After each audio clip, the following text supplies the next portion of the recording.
IPS na monitor na under 4,000 lamang? Tara, i-check natin. Ito ang Envision N2455 24-inch na 75Hz IPS monitor na available sa black at white na kulay. So tara, i-unbox natin.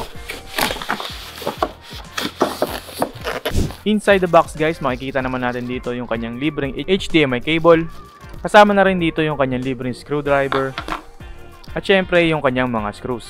So easy lang to assemblein guys. So kasama na rin dito yung kanyang monitor neck, yung power adapter, andyan na rin yung kanyang power cord, at saka yung kanyang V-stand o yung kanyang monitor base.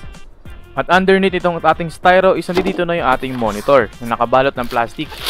At dahan-dahanin nyo lang guys, at para sa kanyang mga inputs, nandito yung kanyang joystick controller, yung kanyang power in, HDMI, at yung legendary na VGA port. At habang ina-assemble natin, ano nga ba yung IPS display panel? Ang IPS display panel ay may faster response time ng 1 ms to 2 ms. Wider viewing angles, kahit na nasa gilid ka is malinaw pa rin yung inyong monitor. At syempre, better looking contrast than many VA and TN panels. At ito na nga ang ating Envision N2455 monitor na nagkakahalaga ng 3,950 pesos.